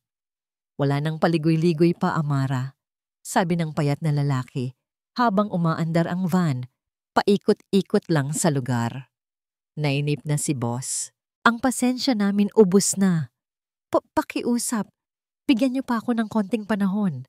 Pagmamakaawa ni Amara. Nasa ospital ang lola ko. Kailangan siyang operahan. Wala kaming pakialam sa lola mo. Sigaw ng malaking lalaki na ikinapitlag niya. Ang pakialam namin, ang pera namin. Itinigil ng lalaki ang van sa isang madilim na eskinita. Hinarap siya nito. Ang mga mata ay puno ng panganib. 24 na oras, Amara. 24 hours. Ibigay mo sa amin ang pera. Kung hindi, babalikan ka namin. Pero hindi na ikaw ang hahanapin namin. Siguro, bibisitahin namin ang lola mo sa ospital. O baka naman, yung batang inaalagaan mo. Mukhang napamahal ka na sa kanya, ano? Isang malamig na takot ang gumapang sa buong pagkatao ni Amara. Ito na ang huling babala. Hindi niya alam kung paano siya nakabalik sa mansyon. Ang kanyang mga paa ay tila may sariling isip. Pagdating niya sa kanyang silid, nilak niya ang pinto at napaupo sa sahig. Ang likod ay nakasandal sa malamig na kahoy. Hinugot niya ang luma at kupas na litrato ni Lola Corazon mula sa kanyang pitaka. Tinitigan niya ang nakangiting mukha nito. Pagkatapos, tiningnan niya ang kanyang cellphone, ang litrato ng tumatawang si Angelo, ang mga text message ng pagbabanta, ang buhay ng kanyang lola, ang kaligtasan ni Angelo, ang 2 bagay na pinakamahalaga sa kanya sa mundo at kailangan niyang mamili. Doon, sa sahig ng kanyang silid, sa loob ng isang palasyong naging kanyang kulungan, si Amara Reyes ay humagulgol ng walang tunog. Ang mga luha ay umaagos na parang ilog, nalulunod sa isang dagat ng kawalan ng pag-asa. Wala na siyang matatakbuhan, wala na siyang mapagpipilian, wala na siyang pag-asa. Isang desisyon ang nabuo sa puso ni Marco pagkatapos ng gabi ng blackout, pagkatapos ng halik, pagkatapos makita ang takot sa mga mata ni Amara. Alam na niya ang kailangan niyang gawin. Hindi na siya magpapadala sa mga lason ni Katrina. Hindi na siya mag-aalinlangan. Magtitiwala siya kay Amara. Kinabukasan, habang ang araw ay sumisikat, lumabas siya sa hardin. Pumitas siya ng isang rosas, isang pulang-pulang rosas na walang tinik, ang pinakamaganda sa lahat. Ito ang simbolo ng kanyang nararamdaman. Isang damdaming hindi na niya kayang itago. Aaminin na niya. Sasabihin na niya kay Amara ang lahat. Sasabihin niyang hindi nito kailangang harapin ang anumang problema ng mag-isa. Sasabihin niyang nandito siya, na mananatili siya. Habang naglalakad siya sa mahaba at tahimik na pasilyo papunta sa silid ni Amara, Ang puso niya ay puno ng kaba at pag-asa. Iniensayo niya sa kanyang isip ang mga sasabihin niya. Ang bawat hakbang ay papalapit sa isang bagong simula para sa kanila. Nang malapit na siya sa pinto ng silid ni Amara, napansin niyang bahagya itong nakaawang. Marahil ay hindi ito naisara ng maayos. At mula sa loob, narinig niya ang dalawang boses. Ang isa ay kay Amara, basag at puno ng pighati. Ang isa pa ay sa kapatid niya, si Katrina. Ito na ang solusyon sa lahat ng problema mo at solusyon sa problema ko. Ang boses ni Katrina ay malamig, ngunit may tono ng tagumpay. Napatigil si Marco. Ano ang ibig sabihin nito? Anong problema? Dahan-dahan siyang sumilip sa siwang ng pinto at ang kanyang mundo ay gumuho. Sa sahig, sa pagitan ng dalawang babae, ay isang itim na maleta. Bukas ito at umaapaw sa loob nito ang mga bundle ng pera. Daan-daang libo, marahil milyon. Isang halagang kayang bumili ng kalayaan ng isang tao. Si Katrina ay nakatayo. Ang muka ay walang emosyon. Si Amara naman ay nakaluhod. Ang muka ay basang-basa ng luha. Nakatingin ito sa pera na para bang ito ay isang kaligtasan at isang sumpa. Ang pag-aagawa ng desisyon sa kanyang muka ay kitang-kita. Isang laban na tila natatalo na siya. Kunin mo na, Amara, sabi ni Katrina. Ang boses ay tila isang ahas na nanunukso. Bayaran mo ang mga utang mo. Ipagamot mo ang lola mo. At pagkatapos, umalis ka na. Umalis ka at huwag ka nang magpapakita pa sa amin, lalo na sa kapatid ko. Naramdaman ni Marco ang panlalamig na gumapang mula sa kanyang mga paa-paakyat sa kanyang buong katawan. Biglang nanikip ang kanyang dibdib na para bang may isang kamay na bakal na pumipiga sa kanyang puso. Ang mga utang, ang lola, ang lahat ng problema. Ito pala ang solusyon, pera. Ang kanyang pagtitiwala ay parang isang salamin na biglang binasag. Ang bawat piraso ay sumasalamin sa kanyang katangahan. Tama si Katrina. Mula pa sa simula, tama siya. Masyado siyang nagtiwala. Masyado niyang ginamit ang kanyang puso. Pinanood niya ang kamay ni Amara na nanginginig habang dahan-dahan itong gumagapang patungo sa maleta. Bawat galaw ay parang pinabagal, isang torture sa kanyang mga mata. Nakita niya ang huling patak ng luha na pumatak mula sa mga mata nito bago nito tuluyang hinawakan ng pera. Isang pagsuko, isang pagtanggap. Sa sandaling iyon, ang pulang rosas na hawak niya ay tila nawalan ng kulay at bigat. Nabitawan niya ito. Bumagsak ito sa marmol na sahig ng walang tunog. Ang mga talulot nito ay nagsisimulang malanta, isang perpektong simbolo ng kanyang nadurog na puso. Tumalikod siya. Hindi na niya kayang manood pa. Bawat hakbang palayo ay mas mabigat kaysa sa nauna. Ang pag-asang dala niya kanina ay naging abo na lang. Sa loob ng silid, hinila ni Amara ang maleta papalapit sa kanya. Niyakap niya ito na parang isang salbabida sa gitna ng isang nagngangalit na karagatan, kahit na alam niyang ito rin ang bato na lulunod sa kanya. Ipinikit niya ang kanyang mga mata, tinatanggap ang sakit ng kanyang desisyon. Nang imulat niya itong muli, para siyang binuhusan ng malamig na tubig. Nakatayo sa pintuan si Marco. Hindi na ito ang lalaking may pag-asa sa mga mata. Ang Marco na nasa harapan niya ngayon ay isang estranghero. Ang kanyang mukha ay isang blangkong maskara, ngunit ang kanyang mga mata ay nag-aapoy sa pinaghalong sakit at galit. Nakita niya ang lahat. So, totoo nga ang sinabi ni Katrina, sabi ni Marco. Ang kanyang boses ay kalmado, ngunit nanginginig sa pigil na emosyon. Bawat salita ay parang yelo, tumutusok sa puso ni Amara. Lahat kayo ay may presyo. Walang salitang lumabas sa bibig ni Amara. Anong sasabihin niya? Paano niya ipapaliwanag ang isang sitwasyong mukha pa lang ay hatol na? Ang katotohanan, ang banta, ang takot para kay Angelo at sa lola niya ay naipit sa kanyang lalamunan. Walang lakas para lumabas. Tiningnan siya ni Marco sa huling pagkakataon. Isang tingin na puno ng pagkasuklam.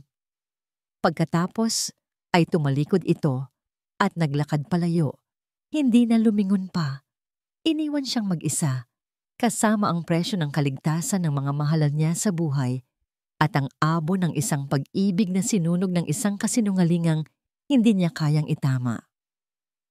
Ang mga salita ni Marco ay mas masakit pa sa sampal. Ang bawat kataga ay tumagos sa kanyang pagkatao. Winasak ang anumang natitirang lakas sa kanya. Wala nang paliwanag, wala nang pag-asa. Tanging isang malamig na katotohanan.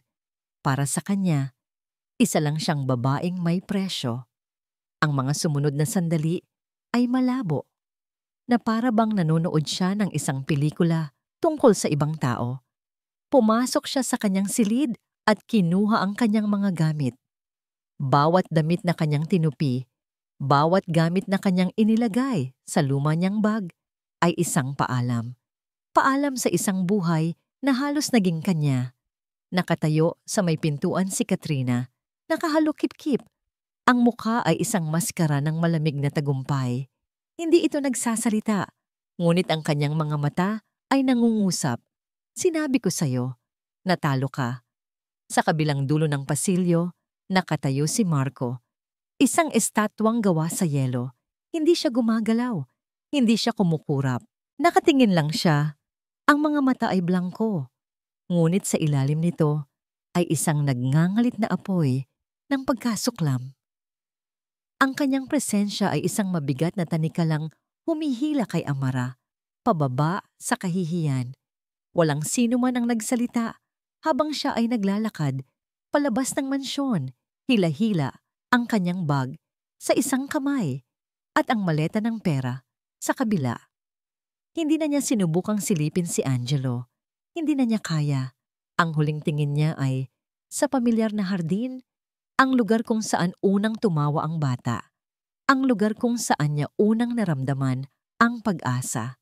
Ngayon, isa na lang itong libingan ng mga pangarap. Hindi siya umuwi. Dumiretso siya sa ospital. Ang bigat ng maleta ay tila katumbas ng bigat ng kanyang kaluluwa. Sa billing section, walang emosyon niyang binuksan ng maleta. Ang mga mata ng kahera ay nanlaki sa dami ng pera. Binayaran niya ang lahat. Ang nakaraang bayarin, ang darating na operasyon, ang mga gamot, lahat. Walang natira. Pagkatapos, naupo siya sa isang upuan sa labas ng operating room. Ilang sandali pa, inilabas na nila si Lola Corazon, nakahiga sa isang stretcher. Ang mga mata ng kanyang lola ay nakapikit. Lola, bulong ni Amara. Hinahaplos ang kamay nito. Magiging okay din po ang lahat. Isang kasinungalingan, pero kailangan niyang paniwalaan. Habang itinutulak ang kanyang lola, papasok sa operating room, ang mga pinto ay nagsara at naiwan siyang mag-isa sa tahimik na pasilyo. Doon, sa ilalim ng malamig na ilaw ng ospital, ang kanyang mga luha ay nagsimulang dumaloy ng walang tigil. Umiyak siya para sa kanyang lola. Umiyak siya para kay Angelo. Umiyak siya para kay Marco. At umiyak siya para sa sarili niyang nawasak na puso. Povata Marco, nang mawala na sa kanyang paningin ang anino ni Amara, doon lang nakahinga si Marco. Ngunit ang hiningang iyon ay hindi nagdala ng ginhawa. Nagdala ito ng isang nakakapasong kawalan. Ang bahay ay biglang naging sobrang tahimik. Isang katahimikang nakakabingi. Nawala na ang mahinang himig ni Amara habang nagluluto. Nawala na ang mga kwento niya habang nagpapatulog. Nawala na ang tunog na pinakamahalaga sa lahat, ang halakhak ni Angelo. Ang tagumpay na naramdaman niya sa pagpapaalis sa isang manloloko ay hungkag, walang sarap. Tanging isang lumalawak na butas sa kanyang dibdib. Ang katahimikang yon ay biglang pinunit ng isang sigaw. Galing ito sa itaas. Galing sa kwarto ni Angelo. Mabilis na tumakbo si Marco paakyat. Naabutan niya ang kanyang anak na nakatayo sa kuna nito. Ang mukha ay pula sa pag-iyak. Ang maliliit na kamay ay nakaabot sa kawalan. "Mama? Mama!" Sigaw nito. Hinahanap ang pamilyar na mukha na laging bumubungad sa kanya tuwing umaga. Binuhat siya ni Marco. "Shh, baby! Nandito na si Papa." Ngunit sa pagkakataong ito, ang pagyakap niya ay hindi nagdala ng ginhawa. Nagdala ito ng mas malakas na pag-iyak. Itinulak siya ni Angelo, pinaghahampas ang kanyang dibdib. "Mama! Mama!" Paulit-ulit nitong sigaw, isang salitang parang punyal na paulit-ulit na tumatarak sa puso ni Marco. Sinubukan niya ang lahat, laruan, pagkain, kanta, ngunit walang tumatalab. Ang kanyang anak ay ayaw sa kanya. Ang kanyang anak ay hinahanap ang babaeng pinalayas niya. Pumasok si Katrina sa silid. Ang mukha ay may bahid ng awa. "Hayaan mo na muna siya, Marco. Mapapagod din yan." Sinubukan nitong haplusin ang kanyang likod. "Huwag mo akong hawakan!" Sigaw ni Marco. At sa unang pagkakataon, nakita ni Katrina ang galit sa mga mata ng kapatid. Isang galit na para sa kanya. "Umalis ka. Iwan niyo akong lahat." Buong araw, ang mansyon ay napuno ng yak ni Angelo. At sa bawat hikbi ng kanyang anak, ang puso ni Marco ay lalong nadudurog, lalong pinupuno ng isang emosyong hindi niya pa nararamdaman noon, pagsisisi. Gabi na, ang buong bahay ay balot na sa dilim, ngunit si Marco ay gising pa rin, nakaupo sa sala, nakatitig sa kawalan. Sa wakas ay nakatulog na si Angelo, hindi dahil sa ginhawa, kundi dahil sa pagod. Ang mansyon ay naging isang malamig na kulungan, isang testamento sa kanyang maling desisyon. Naramdaman niya ang matinding pangungulila, hindi lang para sa sarili niya, kundi para sa kanyang anak. Habang nag-iisip, napansin niya ang isang bagay sa sahig, malapit sa paanan ng hagdanan. Isang bagay na hindi niya napansin kaninang umaga. Isang nalantang pulang rosas. Dinampot niya ito. Ito ang rosas na dala niya kanina. Ang simbolo ng pag-asang winasak niya mismo. "Sir?" Isang mahinang boses ang tumawag sa kanya. Si Manang Fe, ang pinakamatandang kasambahay na nagsilbi sa pamilya nila mula pa noong bata siya. May dala itong isang baso ng tubig. "Hindi pa po kayo natutulog," sabi nito. Umiling lang si Marco. Tiningnan ni Manang Fe ang rosas sa kanyang kamay. Pagkatapos ay tumingin sa kanyang mga matang puno ng pighati. Huminga ito ng malalim. Tila nag-iipon ng lakas ng loob para sa isang bagay na matagal na nitong gustong sabihin. "Sir?" Panimula nito. Ang boses ay mahina, ngunit matatag. "May gusto po akong sabihin sa inyo tungkol kay Amara." Tumingin si Marco. Walang interes. "Ano pa ba ang kailangan kong malaman?" "Isang bagay na hindi niyo alam, sir," giit ni Manang Fe. "Isang bagay na nakita ko. Isang bagay na dapat niyong malaman." Tinitigan ni Marco ang mukha ni Manang Fe. Ang bawat salita ng matanda ay tila isang maliliit na bato na unti-unting lumilikha ng lamat sa makapal na pader ng galit at pagkadismaya na itinayo niya sa paligid ng kanyang puso. "Dalawang lalaki, sir." Pagpapatuloy ni Manang Fe, ang boses ay nanginginig sa alaala. "Nakita ko po sila sa hardin nung isang araw, noong gabing nag-brownout. Akala ko po mga delivery lang. Pero kinabukasan, nakita ko po ulit sila sa labas ng gate. At si Amara po, tuwing nakikita niya sila, namumutla siya. Parang nakakita ng multo." Ikinuwento ng matanda ang mga nasaksihan nito. Ang mga lihim na pag-uusap sa telepono ni Amara na puno ng takot. Ang biglaang pag-iyak nito kapag mag-isa. Ang paraan ng pagyakap nito kay Angelo na tila ayaw na itong bitawan. Hindi ito ang kwento ng isang ganid na babae.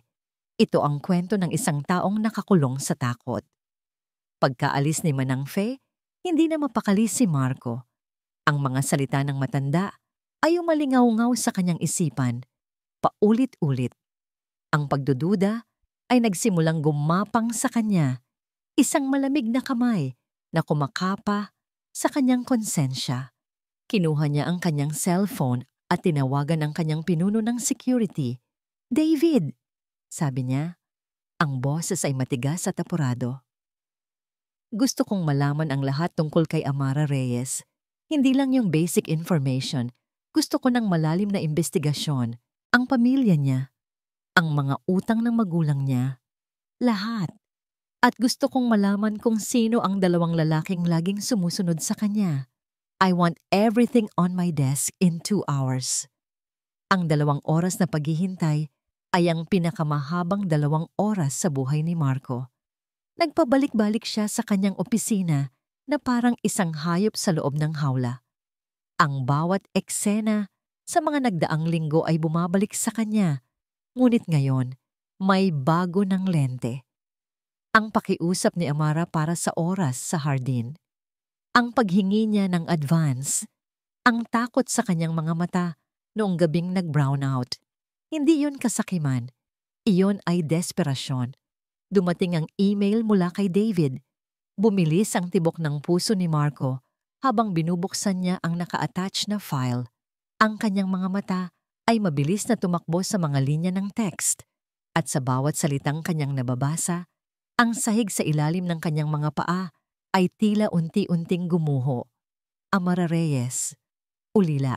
Iniwan ng mga magulang na may utang na 5 milyon piso sa isang kilalang loan shark syndicate.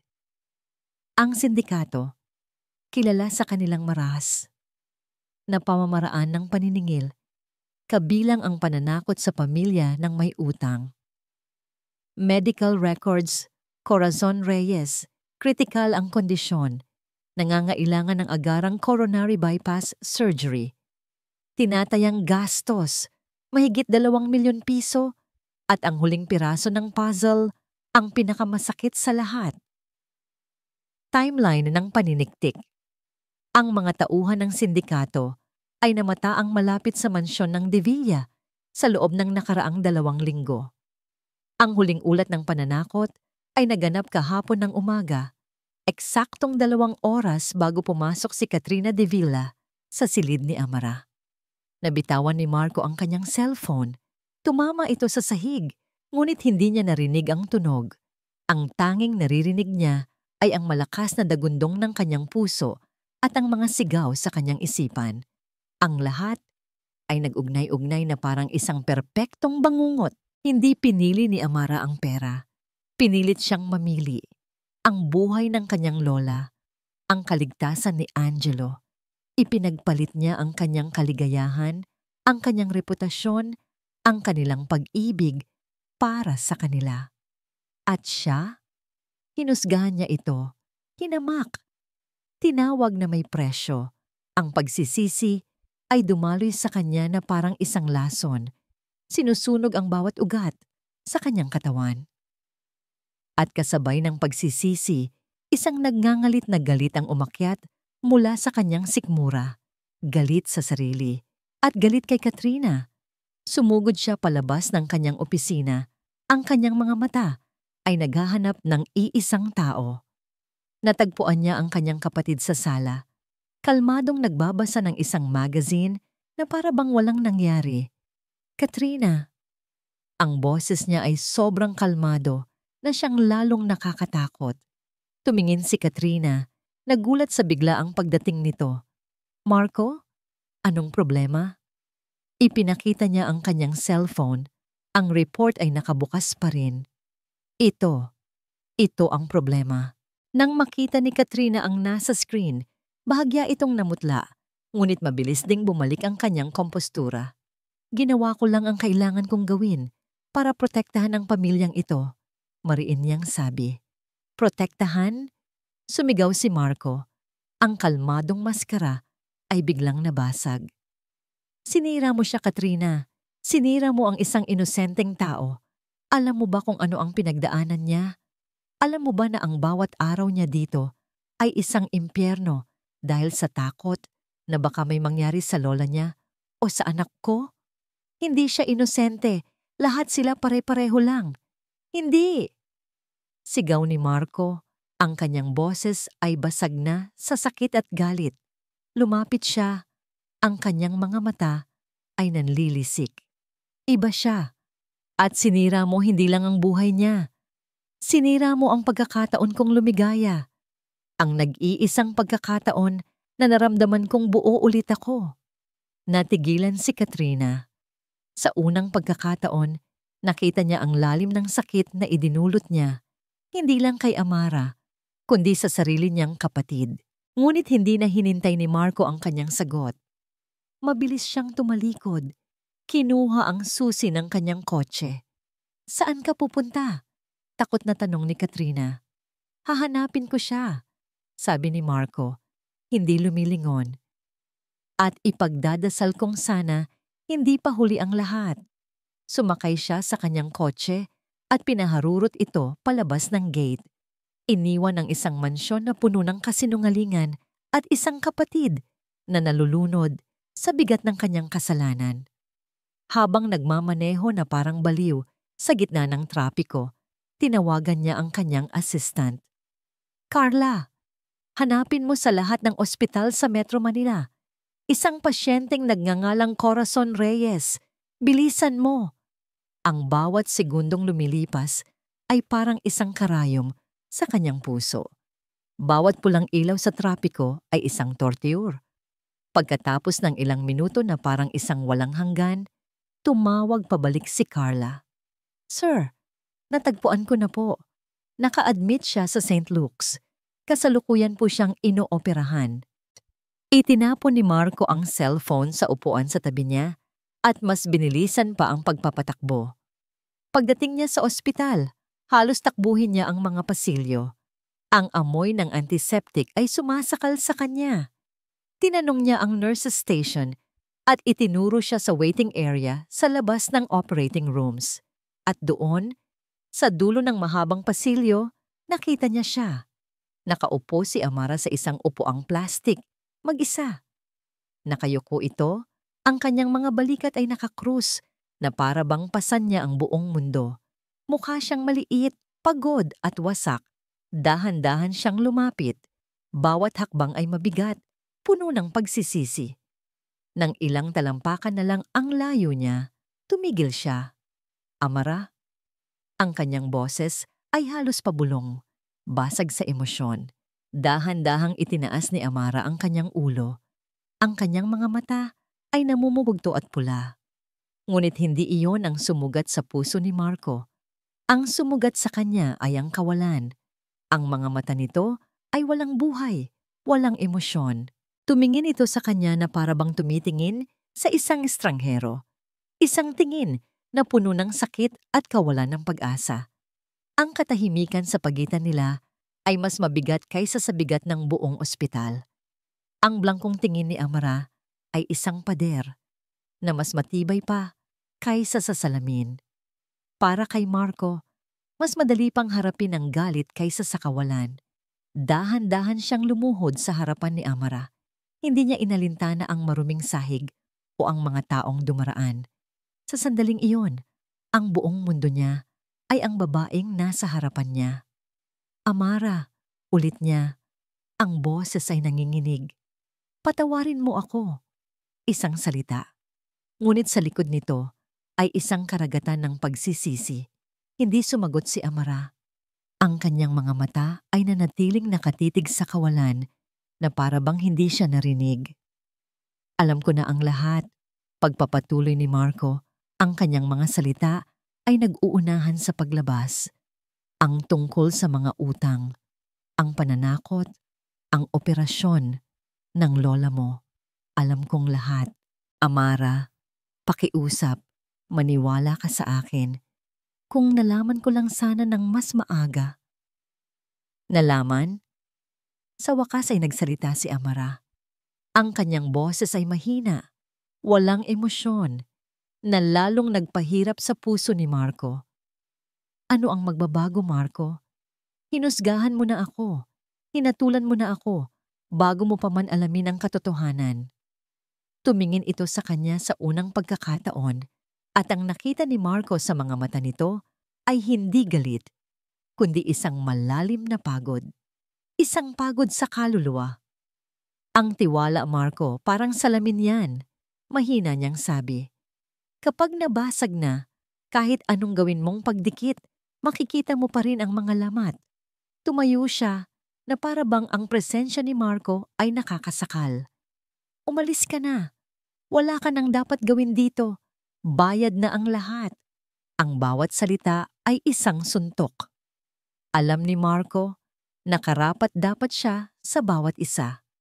Ngunit hindi siya susuko. Hindi ako aalis. Matatag niyang sabi. Tumatayo rin para harapin siya. Hindi ako aalis hanggat hindi mo ako napapatawad. Amara, nagkamali ako. Isang malaking pagkakamali. Nabulag ako sa sarili kong nakaraan, sa mga takot ko. Pero ikaw ang nagpakita sa akin kung ano ang tunay na mahalaga. At sinira ko yon. Pakiusap. Bigyan mo ako ng isa pang pagkakataon para itama ang lahat.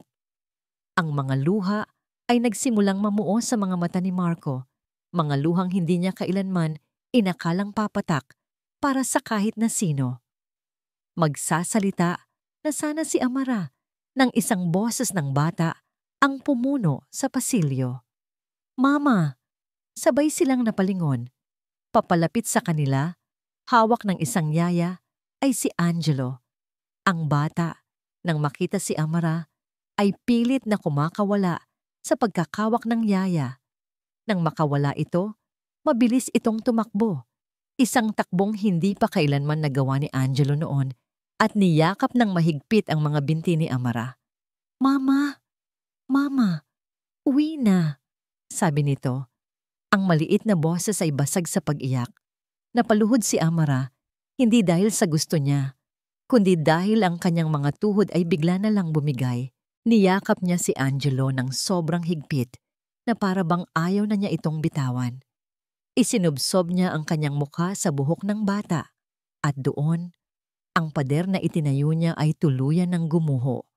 Humagulgol siya. Isang iyak na puno ng lahat ng sakit, lahat ng pangungulila, lahat ng pagmamahal na kanyang itinago. Nakatayo lang si Marco sa gilid, pinapanood ang dalawang taong pinakamamahal niya sa mundo. At alam niyang ang eksenang ito ay isang sugat na siya mismo ang gumawa. Napakasama kong kapatid. Isang boses ang nagsalita mula sa kanyang likuran. Si Katrina. Nakatayo ito roon. Ang dating matikas na tindig ay napalitan ng pagpapakumbaba. Ang kanyang mga mata ay namumugto rin. Dahan-dahan itong lumapit kay Amara na nakayakap pa rin kay Angelo. Bawat hakbang ni Katrina ay tila isang pag-amin sa kanyang kasalanan. Amara, mahina niyang sabi. Tumingin si Amara, ang muka ay basang-basa ng luha. Patawarin mo ako, sabi ni Katrina. Ang boses ay basag. Ang takot na maulit ang nakaraan, iyon ang nagbulag sa akin. Pero hindi yun sapat na dahilan para sa ginawa ko sa'yo. Walang sapat na dahilan. Patawarin mo ako. Hindi sumagot si Amara. Hinigpitan lang niya ang yakap kay Angelo. Sa gitna ng mabigat na eksena, bumukas ang pinto ng operating room. Isang doktor ang lumabas, tinatanggal ang kanyang maskara. Agad na napatayo si Amara. Ang puso niya ay muling kinabahan. Dok, kamusta po ang lola ko? Ngumiti ang doktor. Isang ngiting puno ng pagod, ngunit may tagumpay. The operation was a success. Stable na ang kondisyon niya. Kailangan lang niyang magpahinga. Isang kolektibong buntong hininga ng ginhawa ang kumawala sa kanilang lahat. Tumingin si Amara sa natutulog na si Angelo sa kanyang mga bisig. Pagkatapos ay sa doktor. Pagkatapos ay kay Katrina na nakayuko. At sa wakas, kay Marco na ang mga mata ay puno ng pagsusumamo. Ang bigat sa kanyang dibdib ay hindi pa nawawala. Ngunit sa unang pagkakataon, sa loob ng maraming araw, nakaramdam siya ng isang maliit na sinag ng liwanag. Ilang oras ang lumipas, inilipat na si Lola Corazon sa isang private room na inayos ni Marco. Gising na ito, mahina pa, Ngunit ang kanyang mga mata ay mas malinaw na ngayon. Nakatayo sa gilid ng kama si Marco. Hawak ang kamay ni Amara, si Amara. Kahit nag-aalangan, ay hindi na ito binawi. Tiningnan ni Lola Corazon si Amara. Pagkatapos ay ang lalaking nakahawak sa kamay ng kanyang apo. Isang maliit, ngunit totoong nangiti ang sumilay sa mga labi ng matanda. Isang nangiting puno ng karunungan. "Huwag mo na siyang pakawalan, apo." Bulong nito. Sapat lang para marinig nilang dalawa. Ang mga ganyang klase ng pag-ibig minsan lang dumarating. Ilang buwan na ang lumipas. Ang amoy ng mansyon ay nagbago. Dati, amoy luma at mamahaling kahoy lang ito. Malamig at walang buhay. Ngayon, tuwing umaga, amoy sinangag at mainit na kape na ito. Amoy pamilya. Nakaupo si Amara sa hapagkainan. Pinapanood ang isang eksenang dati ay sa panaginip niya lang makikita. Sa kanyang kanan, si Lola Corazon, na mas malinaw na ang isip at mas malakas na kaysa dati, ay masayang nakikipagkwentuhan kay Angelo. Sa kanyang kaliwa, si Marco na hindi na nakasuot ng mamahaling suit, kundi isang simpleng t-shirt lang, ay tumatawa habang sinusubuan ng kanyang anak. "Dahan-dahan lang, champ," sabi ni Marco. "Hindi aalis yung hotdog." "Lola, look! Airplane!" Sigaw ni Angelo. Ginagaya ang dating ginagawa sa kanya ni Amara. Napangiti si Amara. Ang bigat sa kanyang dibdib na matagal niyang pinasan ay matagal nang nawala. Napalitan ito ng isang magaan at mainit na pakiramdam ng pagmamahal. Hindi na siya isang caregiver dito, isa na siyang pamilya. Ang paggaling ay hindi naging madali.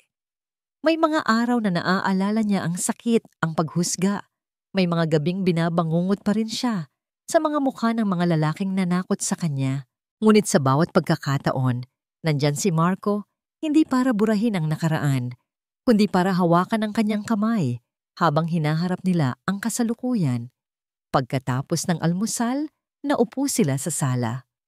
Kinuha ni Amara ang isang pambatang libro at nagsimulang basahin ito ng malakas.